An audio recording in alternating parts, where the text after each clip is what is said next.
Nggak tahu kan, mungkin dimatikan ya.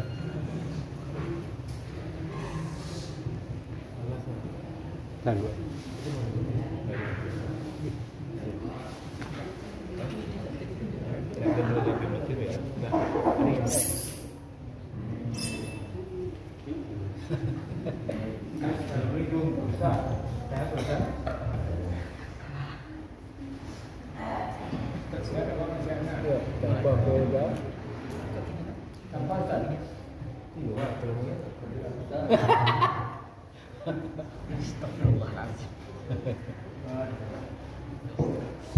Bismillahirrahmanirrahim. Assalamualaikum warahmatullahi wabarakatuh.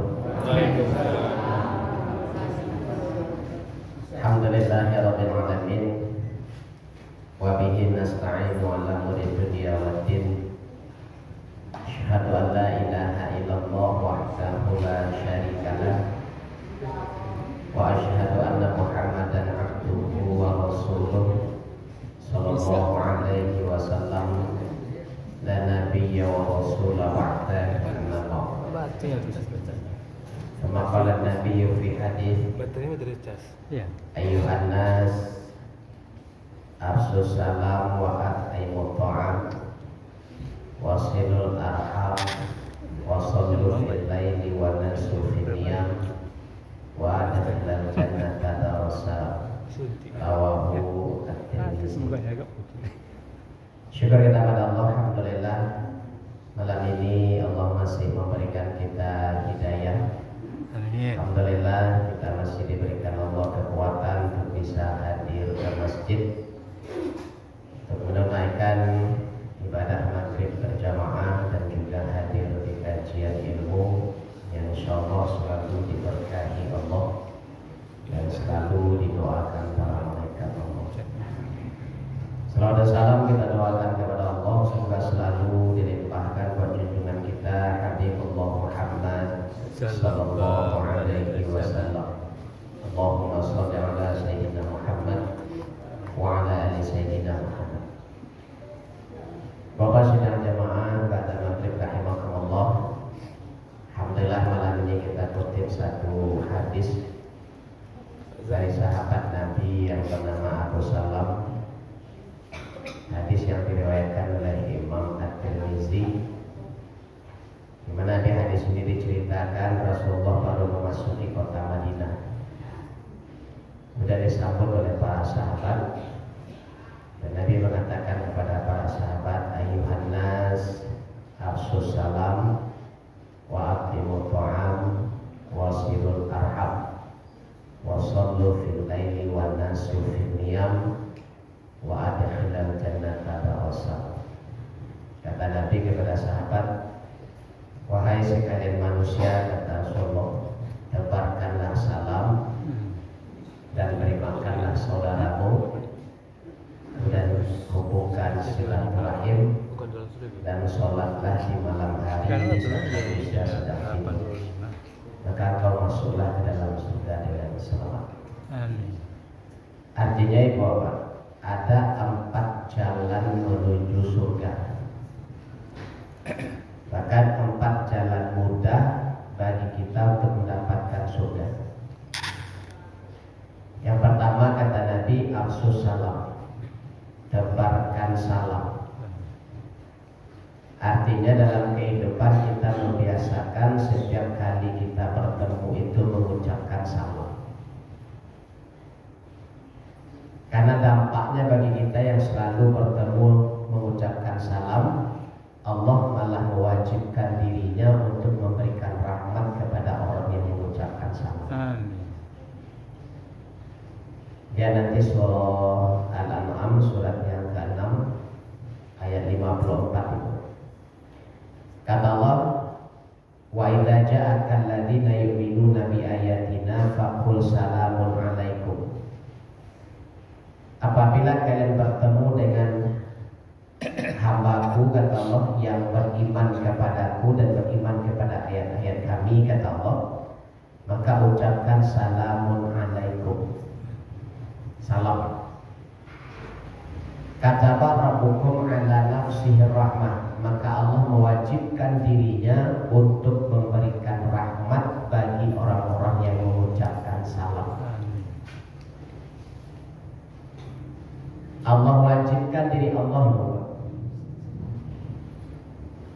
artinya kalau sudah Allah wajibkan diri Allah memberikan rahmat bagi orang yang mengucapkan salam, berarti surga sudah dekat. Karena rahmat itu kata Allah modal kita masuk surga. Amal perbuatan kita kata Rasulullah belum menjamin kita akan masuk surga. Bahkan aku sendiri yang kata Rasulullah saat itu kepada sahabat, yang ibadahnya jauh lebih baik daripada kalian, belum bisa menjamin amalanku itu bisa mengantarkan aku ke surga. Bagi kiro Bapak, Nabi saja mengatakan amalan beliau belum bisa menjamin beliau masuk surga. Karena kita tahu amalan Rasulullah seperti apa? Salat tahajudnya sampai bangkak kaki gitu kan. Paling lama kakaknya nanti. Belum lagi ibadah-ibadah yang lain. Tapi ibadah itu belum menjamin beliau masuk surga. Yang menjamin beliau masuk surga itu kata Rasulullah rahmat Allah. Dan rahmat yang paling mudah untuk kita dapatkan itu setiap kali bertemu mengucapkan sebenarnya bibit-bibit itu lah ada di orang awak. Orang awak itu terkenal paling ramah Pak. Jadi ada kebiasaan di kampung-kampung di mana suku banyak orang awak. Tahu ini orang melelangan gua mau MP di dalamnya ada Pepsodent, ada udang gigi. Hanya tanya, oi kamu tuh banyak apa? Dan dari situlah tahu tuh Pak. Mana enteng sayu, mana enteng asli, di dalamnya ada lado, ada bawang, ditanya dari mana tadi. Nanya dari mana? Artinya apa? Bahasanya orang awak itu ramah, suku banyak po. Cuma sayang tidak diawali dengan salam. Ini merupakan ketik sudah. Ketika kita bertemu mengucapkan salam, Allah wajibkan diri Allah untuk memberikan rahmat kepada orang yang mengucapkan salam. Para jadi itu bahwa Allah wajibkan diri Allah sebenarnya. Karena ucapan salam itu tidak bisa diganti dengan ucapan lain. Selamat pagi, selamat siang, selamat malam itu tidak. Justru dengan ucapan salam itu 3 makna terbesar yang dikandung situ, ada salam, keselamatan, ada rahmat, ada berkah. Itu tidak bisa digantikan dengan ucapan yang lain. Termasuk ucapan-ucapan kekinian ya Pak. Kalau Sabtu Minggu itu Bapak banyak acara arisan ibu-ibu tuh dari RT, RW sampai perkumpulan itu macam-macam. Ada yang mengadakan acaranya di rumah, ada di masjid, bahkan ada di tempat-tempat restoran memang wah itu. Oh kalau lagi ngumpul di kalau lagi makan tuh heboh tuh. Baru sih tiba kawannya, hai besti, hai guys. Hai besti itu ada ke pahala dulu tuh, ada ke pahala dulu tuh. Hai bro, hai guys, nak pun tuh. Tapi kalau yang bisa rubah sakete, gantilah hai itu dengan ucapan salam. Assalamualaikum besti, aku baru paham ganda.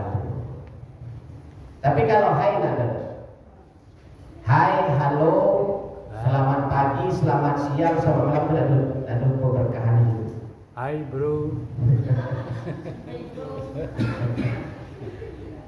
Bro mana dulu? Dulu.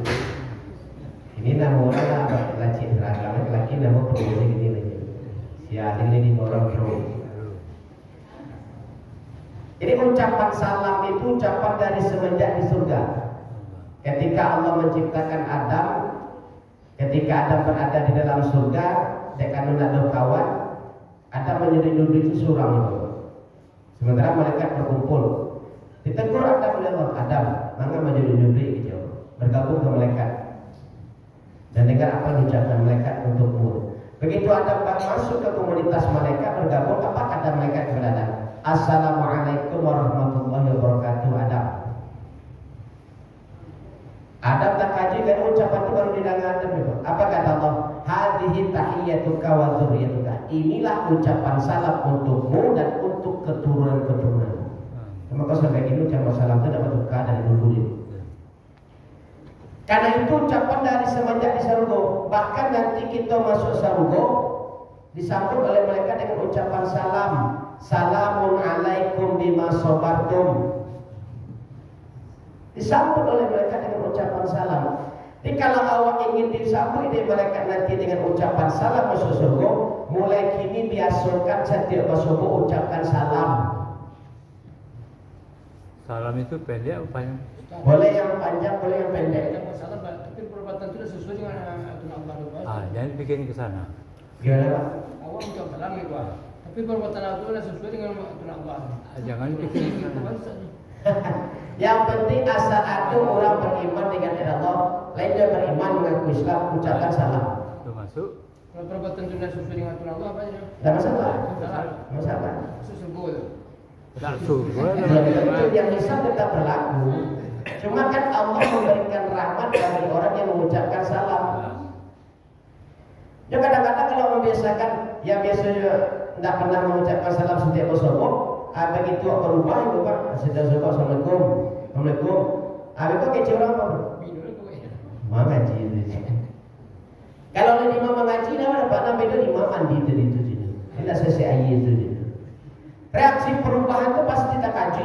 Orang katakan biasa pro-pro gitu assalamualaikum. Ya. Karena kan dari 6 hak sesama muslim kan salah satu yang pertama itu kata Nabi apa? Kalau kalian bertemu ucapkan salam. Jadi kewajiban kita hanya mengucapkan salam. Kenal tak kenal ucapkan salam. Di situ Allah memberikan rahmat bagi yang mengucapkan salam.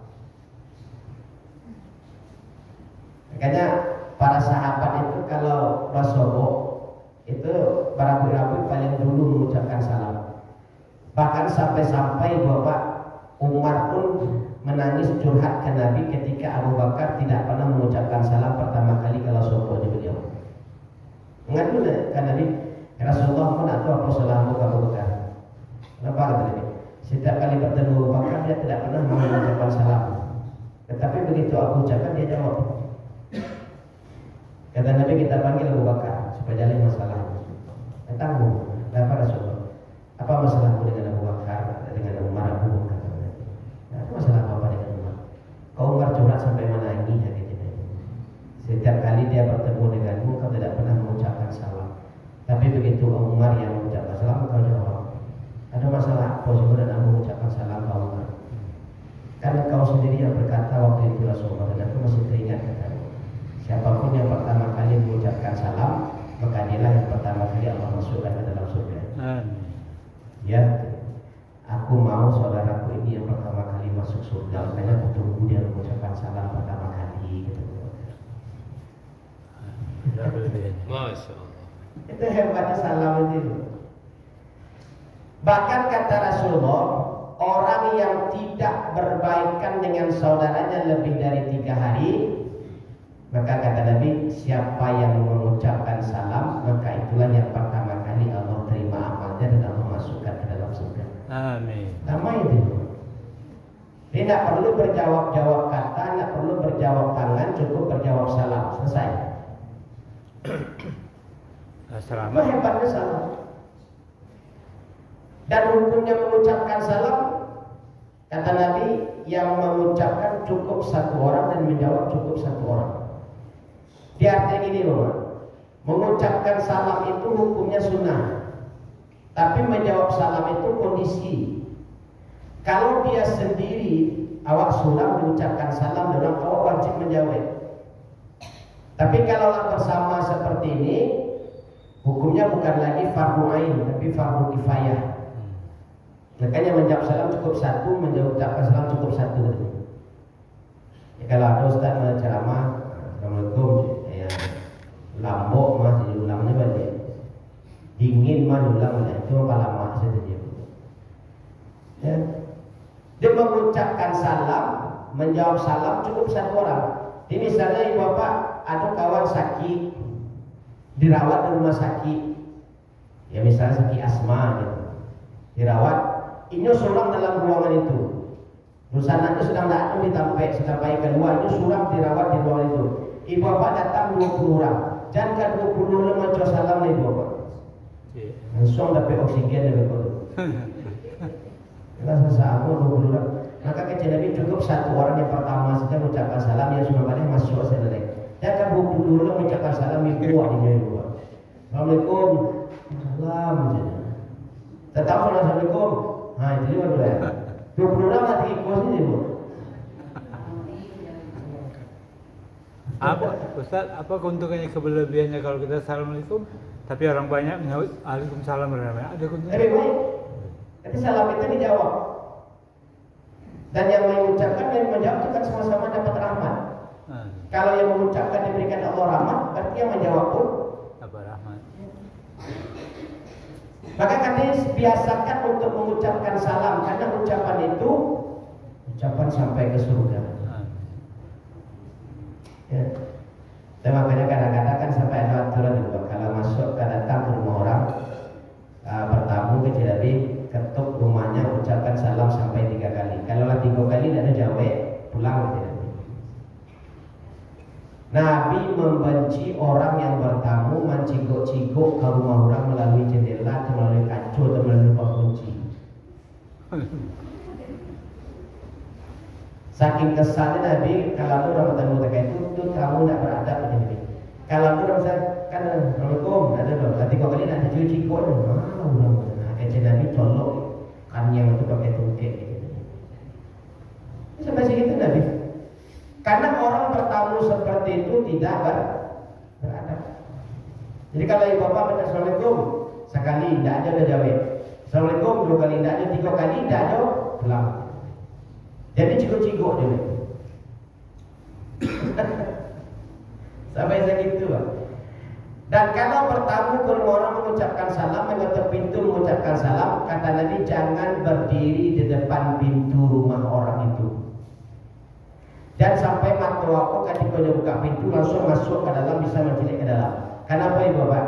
Kita harus menghormati adab orang yang di dalam rumah. Bisa jadi di dalam itu anak gadisnya sedang tak pakai jilbab, istrinya sedang tak pakai jilbab, mintunya sedang tak pakai jilbab.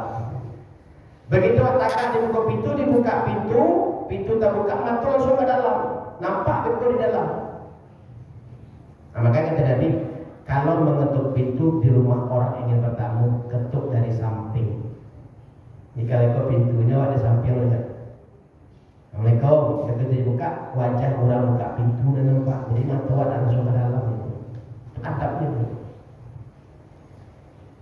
Sampai segitu Nabi mengatur dengan ucapan salam itu. Tidak sembarang sih bertamu dan apa. Kalau kan biasa tangga di buka pintu tuh. Assalamualaikum, buka orang. Pulang saya rumah nampak dan agak dia pulang kan. Berarti agak dia sudah berjebak di dalam itu. Itu yang tidak boleh sama Rasulullah. Karena kita dapat privasi orang di rumah tuh, ya, namun ini sekeluarga mau pakai baju kaos, pakai celana pendek di rumah kan itu haknya gitu, berkeluarga dengan privasi. Tapi awak kan dilarang melihat aurat orang. Makanya kata Nabi jangan berdiri di depan pintu. Apalagi di kamera, Ustaz. Lebihnya Ustaz, masuk tidak pakai assalamualaikum aja Ustaz. Apa? Masuk rumah orang tanpa assalamualaikum, nyelonong aja masuk. Itu tak beradab. Banyak. Itu tidak beradab gitu kan. Kita akan mengucapkan salamnya 3 kali dari jawab, ya orang, tapi mencikul. Apalagi masuk, Masuk di kamera pula, Ustaz. Konten itu benar. Ini salam, biasakan mengucapkan salam. Insya Allah nanti salam itu yang mengantarkan kita ke surga. Karena itu Allah mewajibkan dirinya memberikan rahmat bagi orang yang mengucapkan salam. Yang kedua kata Rasulullah adalah wa'at ilmu ta'am, memberi makan. Kata Nabi begini, sebaik-baik sedekah dalam bentuk makan. Bahkan kehebatan sedekah dalam bentuk makan itu kata Nabi di hadis Muslim, ittaqinnar walau bisikki tamroh. Jauhkanlah neraka itu darimu, kata Nabi, meskipun hanya dengan sepotong kurma. Jadi kalau awak sedekah setengah kurma atau sekarek makanan, sekarek roti, sekarek bawang di rumah,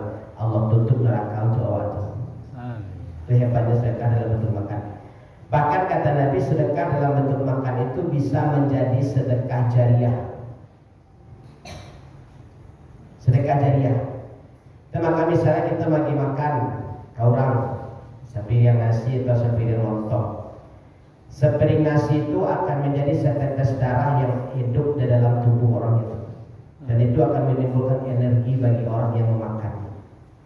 Nah, kata Rasulullah, selama setetes darah itu ada di dalam tubuh orang itu, dan seperti apapun ibadah yang dia lakukan, dia mendapatkan pahala, dan kita pun diberikan pahala yang sama seperti yang dilakukan, kata Nabi, tanpa Allah kurangi pahala orang yang kita beri makan. Jadi dikalikan dua dan Allah cik dunia cik Allah. Sampai kapan, kata Nabi, setetes darah itu akan bertahan di dalam tubuh orang itu selama 40 hari. Coba yang ini Bapak. Modal awal sepiring nasi sampai 10 hari ibadah apapun yang dilakukan oleh orang itu, kita akan menerima pahala yang sama seperti yang dia dapatkan.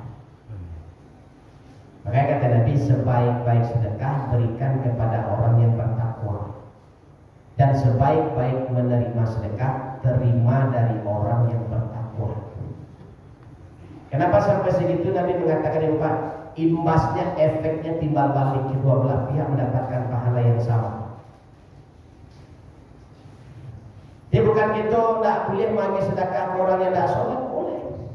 Tapi kalau masih bisa memilih, pilihlah katanya. Kenapa? Karena konsekuensinya begini Bapak, si A miskin tidak sholat, si B miskin sholat. Kita berikan sedekah kepada si A, kita cuma dapat pahala sedekah, titik, habis dapat di situ. Tapi kalau kita berikan sedekah kepada si B, misalnya 50.000, dibaliknya ke hari, dibaliknya ke sama, makannya sekeluarganya sholat itu. Selama 40 hari, bapak dapat bonus. Pahala sedekah kasih B dapat, pahala ibadahnya pun sebagai bonus untuk ibu bapak dapat selama 40 hari. Makanya sedekah dalam bentuk makan itu diingatkan Nabi. Bagilah makanan itu ke tetangga. Maka kalau masak ibu bapak labihan. Apa lagi Ustaz? Kuahnya kan? Enggak kuah saja Pak. Kuah banyak orang bisa dapat kan. Tapi makna itu kan, walau Bapak kata Nabi, kalau kau menggulai masak gulai banyakkan kuahnya. Banyakkan kuahnya artinya apa Bapak? Tidak kuah jadi banyaknya Pak. Jadi 10 inci itu kuah sekuali kan. Jadi bagian si kuah ke tetangga. Tuh kuah orang. Itu kan makna kiasan bahasa. Minimal kalau awak memasak itu kan kiri kanan tetangga itu dan cium udah apalagi ada kuah awak itu dah ke rumahnya kan. Ale talu goreng, weh, baru.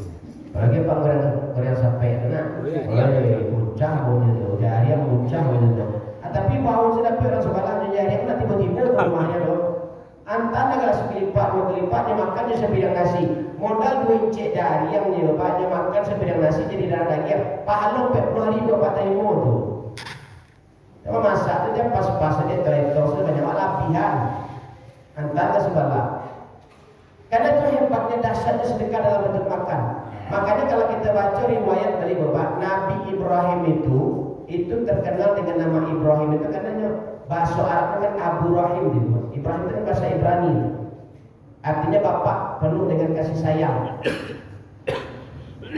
Nabi Ibrahim itu dalam riwayatnya Bapak dalam satu hari itu dia tidak akan tidur sebelum memberi makan minimal 10 orang. Hebatnya Nabi Ibrahim. Asapai patamu ke rumah Nabi Ibrahim, pantang pulang kalau tidak makan. Padahal terkait koko si Rona Bapak. Jancok sebenarnya rumahnya nak, pasti makan pulang boleh tak? Kalau tak cukup sehari itu Nabi Ibrahim memberi makan 10 orang, dia belum akan tidur. Nyumangan dia aja baru mencari orang yang akan diberi makan. Itu makanya riwayatnya Bapak ketika umat Nabi Lut akan dihukum Allah. Kan umat Sodom gitu, kaum Sodom. Lut itu kan sepupunya Nabi Ibrahim. Sebelum malaikat menghazab umat Nabi Lut, mereka menyamar sebagai 2 orang manusia, 2 orang laki-laki gagah. Karena dia tahu umat Nabi itu kalau suka dengan sesama jenis. Dia datang dulu singgah ke rumah Nabi Ibrahim. Karena Nabi Ibrahim tidak tahu penyamaran itu, disambut tamu disuruh duduk, langsung di belakang tanya ke istrinya. Ada makanan di rumah? Tak. Apa yang ada gini? Hanya anak Jawi. Nabi masak Kesulitan. Begitu disuguhkan, malaikat minta izin kami mancanya ke rumah Nabi Lut. Izin Nabi Lut, jangan pergi sebelum makan dulu. Kami tidak bisa makan. Dipaso jadi Nabi Ibrahim. Akhirnya malaikat mengaku, kami 2 orang malaikat utusan Allah. Jadi kami menyamar sebagai manusia. Jadi malaikat tak makan. Baru diam Nabi Ibrahim. Karena itu silakan jalan seperti itu. Jadi tidak boleh baik kalau tak makan. Itu Nabi Ibrahim, hebatnya Nabi Ibrahim. Di sedekah dalam bentuk makan itu pahalanya luar biasa. Makanya jalan termudah bagi kita untuk bisa mendapatkan surga Allah, acok-acok bagi orang makan. Kalau sedekah makan Nabi tidak pernah menyebutkan bagi yang tidak mampu. Tidak. Siapapun dia mampu atau tidak mampu, selama dia bertakwa, beri. Maka kata Nabi, sebaik-baik sedekah berikan kepada orang yang bertakwa. Karena yang kita incar itu bukan masalah pahala sedekahnya, tapi bonus di balik sedekah makan itu ibu. Itu yang menyebabkan awak boleh mudah masuk surga. Sampai puluh hari awak akan menerima pahala. Solatnya ada pahala, puasanya ada pahala, sedekahnya ada pahala, baca Qurannya ada pahala, zikirnya ada pahala. Pahalanya tidak dikurangi kok. Tapi Allah lebihkan untuk kita yang memberi. Maka kalau apa makan lontong pagi itu, nampak orang yang rajin kamar saji, rajin puasa sunat, bayian selesai. Jadi kalau sudah makan di bolu orang capek-capek buat agak bayi. Kalau kadang-kadang kan kawan-kawan orang sudah makan lontong, agak tuh kalian kemudian taruh situ. Tunggu capek pulang. Ini bayian taruh situ. Ya sesekali bayian ibu, apalagi jadi jamaah waktu rajin-rajin puasa Senin Kamis nak. Intai lah bapak. Sudah maghrib itu balik keluar tuh gorengan, apa gitu kan, namanya buku ya. Orang sempat puasa itu bisa kita dapatkan pahala yang sama dari orang yang berpuasa selama kita memberikan berbuka. Itu hebatnya sedekah makan pak. Ya. Itu prinsip ekonomi benar ibu. Kalau bapak sedekah makan itu prinsip ekonomi dengan modal sekecil-kecilnya, pahala sebanyak-banyaknya. Sapi yang nasinya mak sampai puluh hari ibu pahala sekali dari ulang. Berapanya? Itu makanya hebat. Maka kata Nabi, beri makan. Dalam surah Al-Insan dikatakan itu, ada orang nanti di mahsyar itu kan wajahnya agusan kamtariloh, masa menyeringi. Tapi ada orang yang di bawah matahari itu wajahnya tersenyum terus apa ibadahnya memberi makan, ya kan? Mereka memberi makan kepada apa? Miskinan, wa yatiman, wa asir. Dia orang suka memberi makan itu Allah muliakan nanti di mahsyar. Orang masa menyeringi wajahnya dari kangian matahari sejangka di kapal. Mereka tetap tersenyum tanpa sakit, tanpa kepanasan, tanpa kelelahan. Wajah mereka tetap tersenyum dengan terik matahari yang bagus. Kenapa? Karena mereka suka memberi makan. Itu hebatnya itu. Jadi menerima kebahagiaan dari Ya, hebatnya memberi makan. Yang ketiga kata Nabi, wasilul arham, menghubungkan silaturahim. Jadi hati-hati Bapak, Rasulullah mengatakan Allah mengharamkan surga bagi orang-orang yang memutus silaturahim. Allah haramkan surga bagi orang-orang yang memutus silaturahim.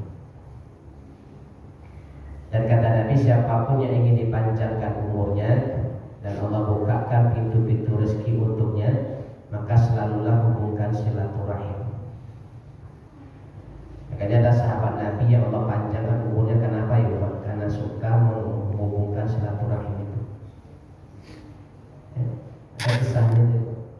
Sebelum subuh Nabi didatangi dia malaikat Israel. Kemudian ke Israel, sahabatku yang muazin itu beko sebelum asar meninggal. Sehingga ketika sahabatku azan kepada Nabi, wahai sahabatku, mungkin ini subuh terakhirmu. Besok kau tidak bertemu lagi denganku di subuh besok.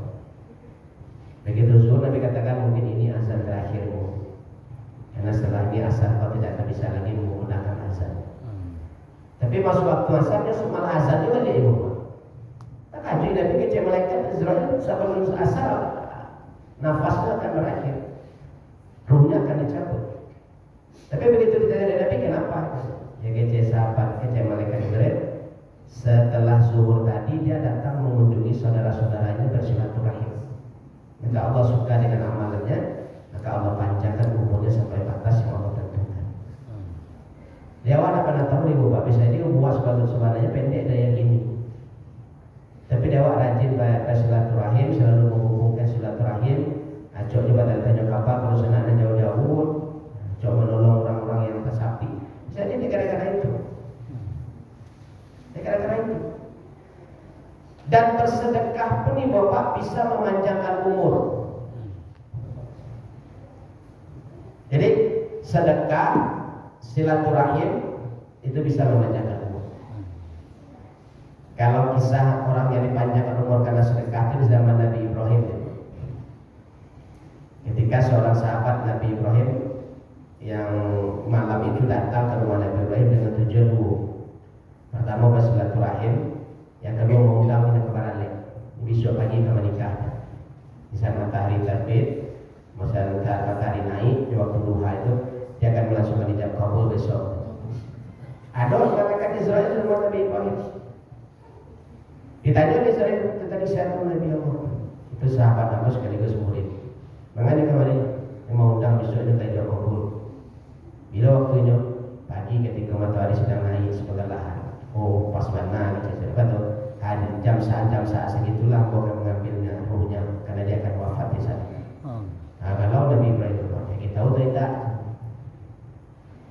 Rasulnya ingin Nabi Ibrahim kita dibaca PC malam nikah bahan, karena besoknya mati gitu. Kalau Nabi Ibrahim dia kita tahu tidak mungkin, tidak ada kita tahu akan terjadi. Gitu. Tapi keputusan Nabi Ibrahim diam. Kenapa? Kita menjadi rahasia Allah. Pagi ke pagi, bingung lah Pak. Masalah pakaian mereka, pakai taziah atau pakai beralek.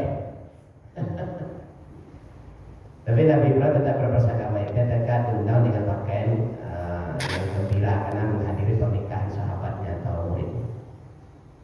Begitu selesai jam kabul, labasan dia lo, selesai lo sampai sore, tidaknya mati gitu. Pagi lagi Nabi Ibrahim. Ya Israel datanglah ada yang sesuatu yang ingin mau tanyakan. Datang saja ke sisi Allah. Ada apa ya Nabi Allah? Engkau tidak saksi lagi informasi dari malam ini. Tidak. Coba aku masih di kawan aku yang kau bilang pas waktu hari ini karena dia. Kata mereka saya sudah siap mengambil nafas, mengambil ruhnya. Tapi kata Allah tahan. Mundur sampai waktu yang ditentukan. Apa amalannya itu malaikat? Malam sesudah dia datang di rumah kau, mengundang kau beralih itu, dia pulang ke rumahnya separuh dari hartanya itu diambil dibagikan ke orang-orang yang mampu di sekitar rumahnya. Kenapa? Ya tapi berapa nak datang beko ke acara pernikahannya karena tidak ada yang jadi bau. Ini mau apa? Pakai beralih di undang-undang itu tidak mungkin malaikat ya. Ini mah tanpa gadimu di bawahnya gitu kan. Ini mah amplop di bawahnya gitu. Macam berisi tidak atau ada berarti amplop di bawahnya kan gitu. Kan majalah bawa bati, balakah bawa bati, majalah bawa tangan kan gitu. Jadi anak muda tadi kan tapi kurang yang diundangnya tidak datang ke rumahnya karena anak tadi bawa pempek. Di pagi kayaknya setengah hartunya malam tu kurang dulu. Nah Allah suka dengan amalan itu kata malaikat Israel, Allah panjangkan umurnya. Amin. Lepas nak kena tahu ni Pak, apakah sedekah awak yang memanjangkan umur atau silaturahim awak yang memanjangkan umur? Tapi yang jelas kata Nabi, siapapun yang ingin Allah bukakan pintu rezekinya dan Allah panjangkan umurnya, tetap hubungkan silaturahim. Dan itulah hak prerogatif Allah untuk mengundur dan mempercepat matinya seseorang. Ya bisa jadi dia umurnya 180 tahun, tapi dia baru berkitar umur 30 sampai 40 lah selawat ke sakampung orang sebaliknya lawannya bukan ke belakang kiri kanan mencobakan yang kacak-kacak sudah kayak Allah kalau kamu dan sudah kan pada banyaknya dosa kematian sudah bisa jadi juga awak tak tahu deh ibu Kancang masih ya. Ayo. Jadi kita tak pernah tahu apakah umur kita sampai segini ini, apakah memang segini takdir kita atau memang Allah panjangkan karena sebab tadi. Makanya kata Nabi selalulah hubungkan silaturahim.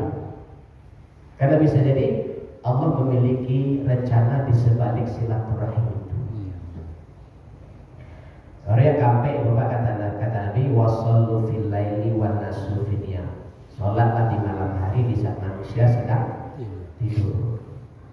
Tahajud. Kelebihan dari sholat malam. Makanya, ya Pak. Kurang nanti itu mulut ko silaturahmi kurang ya Pak. Apalagi sedangkan wajahnya nampak orang. Bak aja jadi itu. Oh yang bercadar. Ya orang cadar tu. Cadar itu kan sunnah Pak. Boleh. Kalau dulu di Arab itu orang memakai cadar karena nafsu orang itu besar-besar di situ. Tidak bisa mencelik perempuan itu kalau nampak wajah. Dan nanti akan menimbulkan fitnah di kalangan mereka. Makanya mereka memakai itu untuk menutupi supaya orang tidak berdosa melihat wajah. Jadi hanya mata sih nampak. Itu tujuannya untuk meredam supaya tidak menimbulkan nafsu syahwat kepada lawan jenisnya. Bukan itu. Bisa juga tebakannya. Tapi ketika tawafnya wajib buka, karena tawaf tidak boleh menutup. Ya sedangkan makan saya itu apalagi silaturahmi sama tetangga. Kalau masalah silaturahim itu sifat, karakter, adab, kita yang harus membuat. Seperti apapun penampilan, yang adab dan etika itu tetap harus kita jalankan.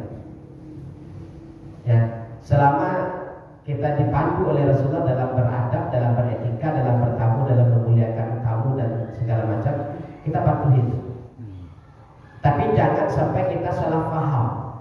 Kadang-kadang banyak begini Bapak, kalau tidak sealiran, tidak dianggap saudara sendiri. Nah itu banyak ini paham itu yang banyak ini salah. Banyak.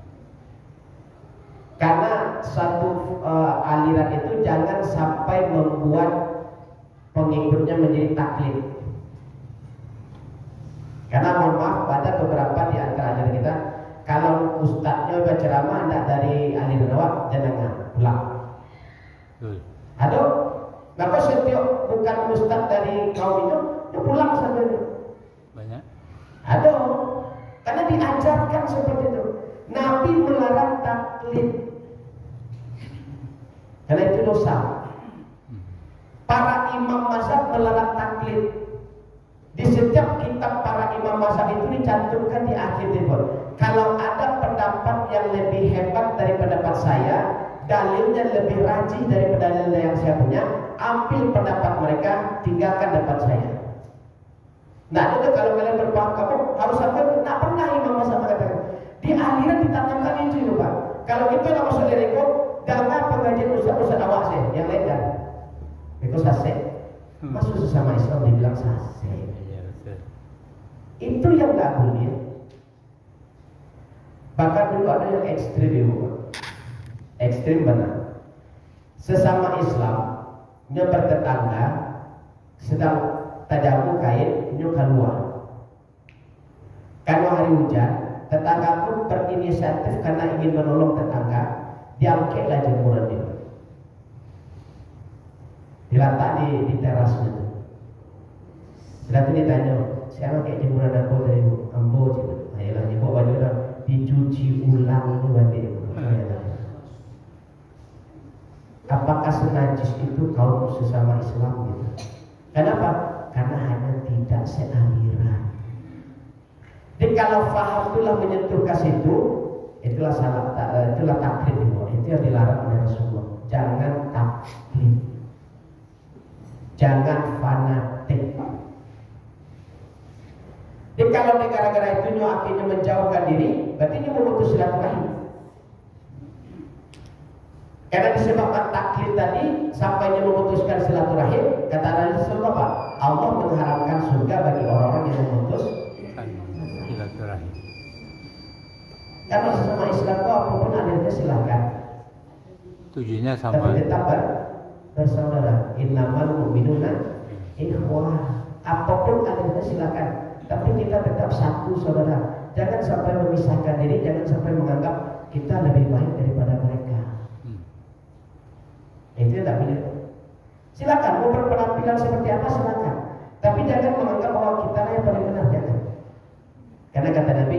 siapapun yang mengatakan dirinya dia yang paling benar, berarti mungkin dia yang paling sesat. Kasih dulu pakai dia sketch lagi. Maka Nabi SAW katakan, oh kami yang paling mana, punya kami yang paling mana, pendapat kami yang paling mana. Tak boleh. Jadi sampai segitu Nabi mengatur. Jadi makanya ibu bapak, dari 4 jalan ke surga tadi ada salam, memberi makan, silaturahim, sholat malam. Dari 4 jalan, 3 Allah buka dari pintu manusia. Tidak bisa main-main. 75% pintu surga, jalan ke surga itu Allah buka dari jalur manusia. 3 berbanding 1, Pak.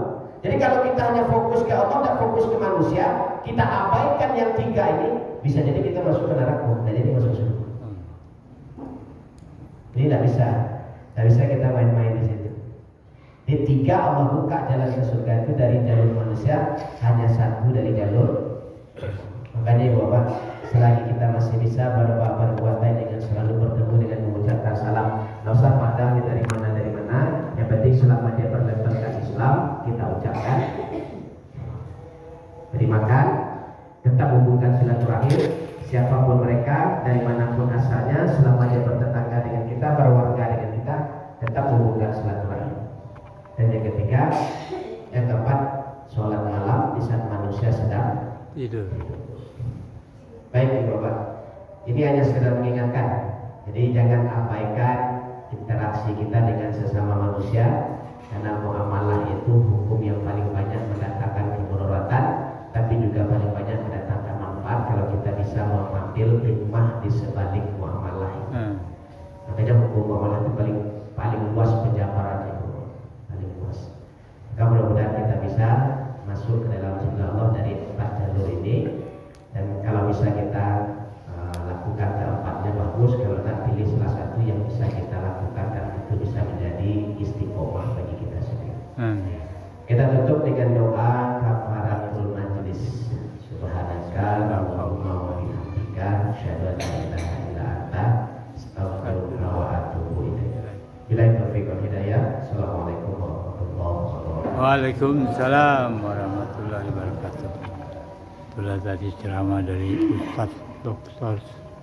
Selamin Asnan, guys. 4 masalah yang dikerjakan. Banyak ucapkan salam, memberi orang makan, masuk sedekah, sholat tahajud.